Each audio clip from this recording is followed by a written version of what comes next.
वहीं राज्यसभा के लिए बीजेपी उम्मीदवार राकेश महाजन ने प्रधानमंत्री नरेंद्र मोदी, गृह मंत्री अमित शाह, तरुण चुग और सत शर्मा का आभार जताया है। न्यूज 18 से बातचीत करते हुए उन्होंने कहा है कि बीजेपी विश्वसनीयता, जमीनी कार्यकर्ताओं को प्रतिनिधित्व का अवसर देती है।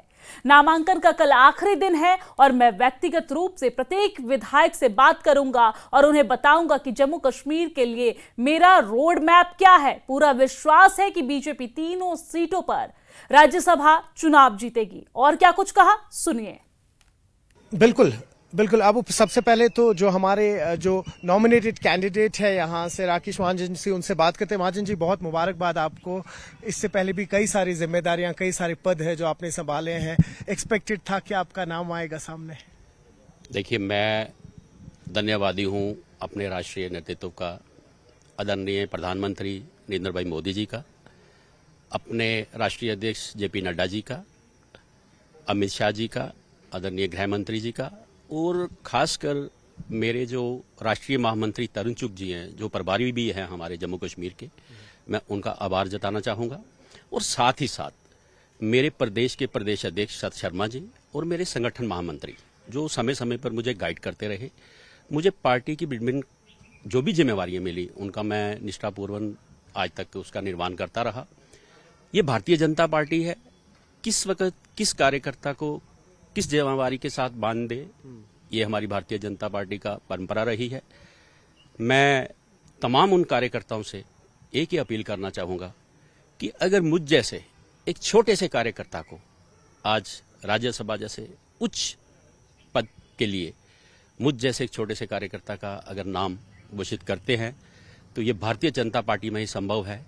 यहाँ ही एक कार्यकर्ता की इज्जत मिलती है, यहाँ ही एक कार्यकर्ता फलता फूरता है। और ये बताइए कि किस तरह के चैलेंज रहेंगे? अगर आंकड़ों की बात करें तो 28 वोट है, 28 सीटें हैं आपकी, अपने 28 एमएलए हैं आपके साथ, लेकिन ऑपोजिशन की भी बात करें तो उनके जो आंकड़े हैं थोड़ा सा ज्यादा है। देखिए, कल नॉमिनेशन है हमारी, आज हमारे सभी विधायकगण यहाँ पे उपस्थित हैं।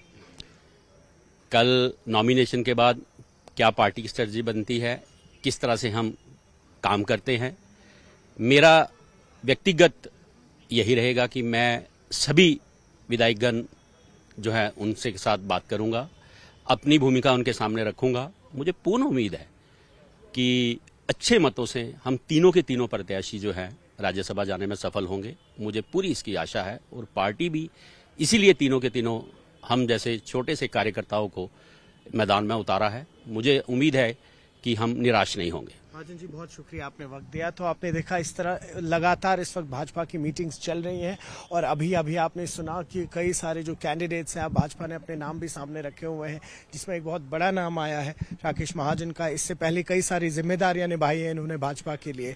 तो अब आप देख सकते हैं इस वक्त भी इंपॉर्टेंट मीटिंग चल रही है, उसके बीच में से आए हैं।